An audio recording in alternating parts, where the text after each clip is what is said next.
भवानी शंकर वंदे श्रद्धा विश्वास रूपिणौ याभ्यां विना न पश्यन्ति सिद्धः स्वान्तः स्थमीश्वरम। हर हर महादेव। हार्दिक स्वागत करता हूं आप सभी भगवत प्रेमी दर्शकों का आपके अपने ही YouTube चैनल जगत पिता शिव में। भगवान श्री दातारेश्वर महादेव जी की कृपा से आप सभी स्वस्थ सकुशल और प्रसन्न होंगे, ऐसा मुझे विश्वास है। एको देवः सर्वभूतेषु गूढ़ः सर्वव्यापी सर्वभूतांतरात्मा कर्माध्यक्षः सर्वभूताधिवासः साक्षी चेता केवलो निर्गुणश्च। अर्थात एक ही देव समस्त प्राणियों में व्यापक रूप से छिपा हुआ है, वही समस्त भूतों का अंतरात्मा है, समस्त कर्मों का स्वामी है, सबका साक्षी है, चेतन स्वरूप और निर्गुण स्वरूप वाला है। ईश्वर गीता से लिया हुआ यह महत्वपूर्ण श्लोक था। प्रस्तुत वीडियो तो साधना के विषय से संबंधित है। भगवान शिव की आप किसी भी प्रकार साधना करते हो, चाहे मंत्र जाप के द्वारा, नाम जाप के द्वारा या उनके विविध स्तोत्र का पाठ आप करके भगवान शिव की साधना कर रहे हैं, तो अलग अलग स्तरों पर और अलग अलग साधकों की ऊर्जा, उनके प्रारब्ध, उनके स्तर के अनुसार विभिन्न प्रकार के लक्षण प्रकट होते हैं। उनमें कुछ ऐसे भी लक्षण होते हैं जो बाहर से देखने में प्रथम दृष्टया आपको नकारात्मक लग सकते हैं, लेकिन बहुत गहराई से विश्लेषण करेंगे तो पता चलेगा कि ये लक्षण साधना के प्रभाव से सामने आ रहे हैं और बस देखने में नकारात्मक लग रहे हैं, लेकिन वास्तविकता यह है कि वह लक्षण भी परम सकारात्मक है।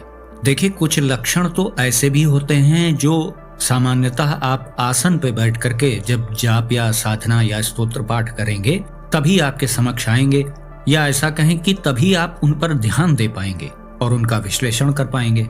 जो साधक साधिकाएं केवल चलते फिरते उठते बैठते हर परिस्थिति में केवल नाम जाप की साधना करते हैं, तो उन्हें बहुत इसमें चिंतित होने की आवश्यकता नहीं है, क्योंकि चलते फिरते हर परिस्थिति में जो नाम जाप की साधना करता है, तो उनके लिए तो मैंने पहले ही कई वीडियोस में ये बात बताई है कि जो केवल नाम के आश्रित होता है तो वो यह माना जाएगा कि वह नाम रूपी नौका पे सवार है, तो फिर उसे कोई विश्लेषण करने की जरूरत नहीं है। आप नौका पर बैठते हैं तो नाविक को क्या आप सलाह देते रहते हैं कि देखो ये लहर अब ऐसी आ रही है, ये लहर ऐसी आ रही है, ऐसे नाव चलाओ, ऐसे गति बढ़ाओ, ऐसे गति कम करो। आप उसे कोई इंस्ट्रक्शन नहीं देते, कोई निर्देश आप नहीं देते। आप नाव पे बैठते हैं, नाविक आपको नाव खे के पार उतार देता है। आपको ये सब चिंता करने की थोड़ी आवश्यकता है कि नाव कहीं डूब न जाए, कहीं नाविक थक न जाए। अब कोई दर्शक यहाँ पे कह सकता है कि महाराज जी, मैं तो नाव पे बैठता हूँ तो मुझे डर लगता है। तो भैया, डर लगता है तो आप गौर से सोचो ना, आपका आधा मन ही नाव पे बैठा है, आधा मन आपकी चिंताओं में डूबा हुआ है। यही चतुराई तो हम शरणागति में करते हैं। बस मुंह से बोल देते हैं कि हे प्रभु, मैं आज से आपकी शरण में हूँ, लेकिन अपने बैंक अकाउंट की चिंता, अपने आय व्यय की चिंता, अपनी इज्जत मान मर्यादा प्रतिष्ठा वैभव, इसकी चिंता भी तो आप करते रहते हैं। आप सब लोग मिश्रित प्रयास करते हैं, इसीलिए मिश्रित फल सामने आता है। अभी कोई मन वाणी कर्म से सच्ची शरणागति ले ले तो अगले क्षण उसका प्रभाव उसे दिखाई दे जाएगा, लेकिन इतना साहस जुटा कौन पाता है? सच्चाई तो यही है। खैर, हम मूल विषय पर आते हैं। शिव साधना में कैसे लक्षण उत्पन्न होते हैं, आज हम इस विषय पर चर्चा कर रहे हैं। देखिए, आपके कोई भी इष्ट देव हों, आप किसी भी देवी देवता की आप साधना कर रहे हों, तो उनमें कुछ अलग लक्षण आपको दिख सकता है, लेकिन शिव जी की साधना में कुछ विशेष प्रकार के लक्षण अवश्य दिखाई देते हैं। जो लक्षण आपको शिव जी की साधना में दिखाई देगा, आवश्यक नहीं है कि वही ठीक वही अनुभव, वही लक्षण आपको श्री राम जी की साधना में दिखाई दे या श्री कृष्ण जी की साधना में दिखाई दे। हाँ, भैरव बाबा जी की साधना, शिव जी की साधना, माता काली की साधना, इन सब की साधनाओं में लगभग एक जैसे ही प्रभाव उत्पन्न होते हैं। शिव साधना में अधिकतर विरोधाभास पैदा करने वाले लक्षण सामने आते हैं, क्योंकि एक बात कोई भी साधक कभी ध्यान नहीं देता है। मैं बार बार सबको ध्यान दिलाता भी रहता हूँ, आप जितना अधिकार शिव जी पर अपना समझ रहे हैं, नकारात्मक शक्तियां भी उतना ही अधिकार शिव जी पे अपना समझती हैं। ये ध्यान रखिएगा। और आप ये बिल्कुल अच्छे से जान लें कि भगवान शिव तो समदर्शी हैं। उनका पहला प्रण यही है कि वो अपने किसी भक्त में भेद नहीं करते। इसीलिए दैत्य हो, देवता हो, मनुष्य हो, किन्नर हो, यक्ष हो, गंधर्व हो, यहाँ तक कि बड़े बड़े जो नवग्रह हैं, सब शिव जी के चरणों में पड़े रहते हैं, क्योंकि भगवान शिव अपने भक्त को महत्व देते हैं। वो भक्त मनुष्य है कि देवता है कि दैत्य है, उससे उन्हें कोई लेना देना नहीं है। ये बिल्कुल स्पष्ट बात है। और महादेव जी का यह चिरस्थायी स्वभाव है, इसको कोई भी सृष्टि में बदल नहीं सकता है। अब इस बात को जो लोग गहराई से नहीं समझेंगे तो तुरंत ही उनके मस्तिष्क में यह प्रश्न अवश्य आएगा कि यानी भगवान शिव सच्चे झूठे का कोई फर्क नहीं करते। एक कोई परम सात्विक व्यक्ति शिव जी की साधना करे और एक परम नकारात्मक स्वभाव वाला व्यक्ति शिव जी की साधना करे, तो क्या शिव जी दोनों पर समान कृपा करेंगे? यही प्रश्न सबसे पहले उस व्यक्ति के मस्तिष्क में आएगा जो इस बात को गहराई से समझेगा नहीं।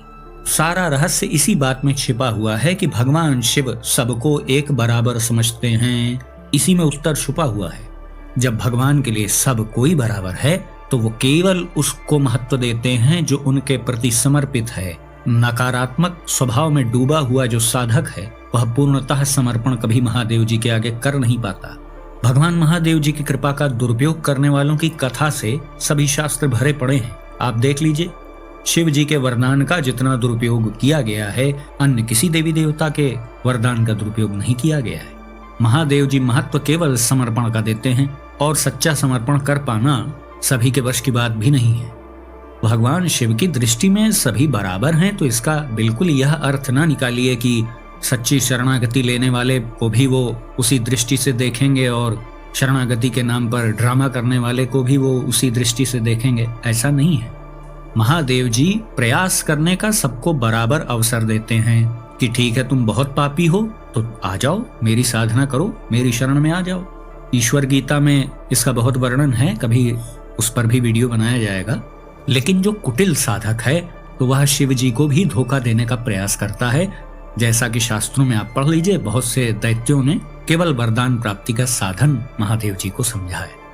तो शिव साधना से संबंधित जो भी अनुभव या लक्षण सामने आते हैं, उनमें सबसे प्रथम लक्षण जो मैं आपको बताने जा रहा हूं, वह आप चाहे चलते फिरते नाम जाप करते हो या आसन पर बैठ करके कोई साधना करते हो, यह लक्षण प्रारंभ में अवश्य सामने आता है। और वह लक्षण है शिव गणों की दृष्टि में आप आ जाते हैं। सबसे बड़ा प्रभाव प्रारंभ में यही होता है। जिस दिन आप यह संकल्प कर लेते हैं कि अब तो मैं शिव जी का नाम जाप करूंगा या उनसे संबंधित कोई भी साधना करूंगा, तो मैं पहले भी कई वीडियोस में बता चुका हूं कि इस तीनों लोकों में सबसे अधिक सर्वाधिक संख्या शिव गणों की है। अन्य किसी देवी देवताओं के गणों की इतनी संख्या नहीं है भी तो बहुत सीमित मात्रा में है। लेकिन एकमात्र शिव गण ऐसे हैं जो हर जगह हर स्थान पर अधिकाधिक संख्या में उपलब्ध रहते हैं। यह सब रहस्यमयी बातें हैं, कभी इस पर भी विस्तार से वीडियो बनाया जाएगा। तो जब आप संकल्प करते हैं कि मैं अब तो प्रभु की शरण में हूँ, मैं नाम जाप करूंगा या किसी भी प्रकार से शिव जी की साधना करूंगा, तो सर्वप्रथम शिव गणों की आप निगरानी में आ जाते हैं। भगवान शिव जितने भोले और दयालु स्वभाव के हैं, उनके गण उतने ही तीक्ष्ण और उग्र स्वभाव वाले हैं। आसानी से शिव जी की साधना वो किसी को करने नहीं देते हैं। यह भी बहुत रहस्यपूर्ण बात है। प्रारंभ में वो वक्र दृष्टि से ही हर शिव साधक को देखते हैं, क्योंकि अधिकांशतः होता यही है ना कि शिव जी की लोग शरण लेते हैं, लेकिन अपनी स्वार्थ सिद्धि करने के बाद शिव जी को भूल जाते हैं। तो यह बिल्कुल भी शिव गणों को जमता नहीं है भैया, ये बिल्कुल ये बात हजम नहीं होती है उन्हें। इसीलिए पहले वो शिव साधना में किसी को प्रवेश नहीं करने देते। प्रवेश कर लेने के बाद फिर उसे चारों ओर से घेर लेते हैं। अब कोई दर्शक ये कह सकता है कि मैंने तो साधना प्रारंभ की, अब मेरे पास शिवगण पहुंच गए कि नहीं पहुंच गए मुझे पता कैसे चलेगा? तो भैया प्रारंभ में ही थोड़ी सब कुछ हो जाएगा। पहले आग लगाओ, धुआं उतनी दूर तक उठने दो, जब उनके दृष्टि में वो जाएगा तो वो आपके पास पहुंच जाएंगे तुरंत। हालांकि संकल्प लेते ही उनकी दृष्टि आपके ऊपर रहेगी, लेकिन वो बहुत आपको डिस्टर्ब नहीं करेंगे, क्योंकि चींटी से किसी को क्या भय होगा। जब आपके अंदर कुछ प्रभाव उत्पन्न होने लग जाएगा ना, तब वो आपके निकट आना प्रारंभ करेंगे और चारों ओर से सबसे पहले आपको घेर देंगे। आपको अच्छा खाने का मन करेगा, उसमें बाधा उत्पन्न हो जाएगी। आपको कहीं घूमने जाना है, उसमें बाधा उत्पन्न हो जाएगी। आपका कोई महत्वपूर्ण काम बनना था, वो टल जाएगा। चारों ओर से शिवगण आपको एक ऐसे चक्र में घेर देते हैं कि चाह के भी आपसे कुछ गलतियां त्रुटियां ना हो पाए। या इसको इस दृष्टि से भी आप देख सकते हैं कि आपको आपकी साधना के मार्ग से भटकाने के लिए प्रारंभ में शिवगण ऐसी रचना रचते हैं। अब यहाँ पर एक प्रश्न किया जा सकता है कि क्या शिवगण साधकों के शत्रु होते हैं? क्या वो नहीं चाहते कि साधक सफल हो? नहीं नहीं भैया, वो चाहते हैं कि आप सफल हों, तभी तो ये विरोधाभासी लक्षण सामने आ रहे हैं। मैंने पहले ही बताया ना कि शिव साधना में विरोधाभासी लक्षण सामने आते हैं। यदि आप उन्हें समझने में थोड़ी सी चूक करेंगे तो आपको लगेगा कि यह साधना मैंने प्रारंभ क्या की, मेरी तो पनौती शुरू हो गई है, तो भैया साधना को कर दो बंद। तो यह सब शिवगणों की, शिव जी की शक्तियों की यह सब सोची समझी रणनीति होती है, जिससे वो भली प्रकार यह तय कर पाए कि यह लंबी रेस का घोड़ा है भी कि नहीं। ऐसा कैसे संभव है कि कोई भी बस शिव साधना को प्रारंभ कर दे और शिवगण उसके ऊपर कृपालु हो जाएं, बिल्कुल अपने सुरक्षा चक्र में उसे रख लें। ये होता है, लेकिन उस स्तर पर आप जब पहुंचेंगे तब। वैसे तो गुरु भी अपने शिष्य के प्रति थोड़ा कड़क रहता है, उसे डांट भी लगाता है, अवसर मिलने पर दंड भी देता है। तो क्या गुरु शिष्य का हितैषी नहीं है? ठीक वैसे ही शिवगण भी साधकों की बड़ी परीक्षा लेते हैं। शिवगण बनना कोई आसान कार्य तो है नहीं। उन्होंने तो बड़ी परिश्रम करके वो पदवी पाई, फिर आप शिव जी की सेवा में ऐसे ही पहुंच जाएंगे उनके रहते? ये हो ही नहीं सकता है, ये होने देंगे ही नहीं शिवगण। इसीलिए शुरू में विचित्र प्रकार के विरोधाभासी लक्षण प्रकट करके आपको भ्रमित किया जाता है, जिससे वो ये विश्लेषण कर पाएं कि आप वास्तविक रूप से समर्पित हैं अथवा नहीं हैं। अब छोटा सा उदाहरण देख लीजिए। कोई ऐसा साधक है, उसकी जीवन शैली में कुछ ऐसी त्रुटियां हैं, कुछ ऐसी आदतें हैं जो उसकी साधना की गति को धीमा कर रही हैं, और वो अपनी उस आदत को बदल नहीं पा रहा है। तो शिवगण ऐसी रचना रचेंगे कि आप चाह कर के भी उस गलत कार्य को कर नहीं पाएंगे, फिर आप भ्रम में पड़ जाएंगे। यही विरोधाभासी लक्षण है। तो उस परिस्थिति में क्या होगा? या तो आप उस आदत को छोड़ देंगे या तो साधना को छोड़ देंगे। शिवगणों का काम खत्म। उनको यही चेक करना था कि देखें आप कितनी देर टिक पाते हो। तो समझ रहे हैं, ये बहुत गंभीर विषय है, और मैं समझता हूँ कि इस विषय पर पूरे YouTube को आप खंगाल डालिए, कहीं आपको वीडियो इस टाइप के मिलेंगे नहीं। वही रटे रटाए 10-20 लक्षण जो दूसरे वीडियोस में रहते हैं वही वो भी बता देते हैं, क्योंकि ये अनुभवतीत ज्ञान नहीं है लोगों के पास। किताबों में पढ़ करके साधना का लक्षण आपको पता चलेगा? असंभव, हो ही नहीं सकता है। अब आइए जानते हैं कि शिव साधना में उत्पन्न होने वाला वो दूसरा विरोधाभासी लक्षण क्या है। वह लक्षण है कि आपके शरीर में अचानक से किसी अंग विशेष में दर्द होना प्रारंभ हो सकता है। बहुत से साधक साधिकाओं के ये प्रश्न आते रहते हैं कि महाराज जी, जब से मंत्र जाप या नाम जाप प्रारंभ किया तो किसी अंग विशेष में दर्द बहुत होने लग गया। अधिकांशतः यह लक्षण उन साधक साधिकाओं के सामने प्रकट होते हैं जिनके घर पर या जिनके शरीर पर किसी नकारात्मक शक्ति का अधिक प्रभाव होता है। घर पर यदि किसी नकारात्मक शक्ति का प्रभाव है तो वो आपको नाम जाप करने से या मंत्र जाप करने से रोकने के लिए जिस अंग विशेष से उस नकारात्मक शक्ति का संबंध है वहां पर दर्द, पीड़ा या किसी प्रकार का घाव उत्पन्न कर सकता है। मैं रोज इस तरह के प्रश्न देखता रहता हूँ, टेलीग्राम पे, वीडियो के कमेंट पे, और वैसे भी व्यक्तिगत रूप से भी लोग पूछते रहते हैं। तो जिन्हें नहीं मालूम है वो लोग आश्चर्य कर सकते हैं इस विषय में, लेकिन होता यही है।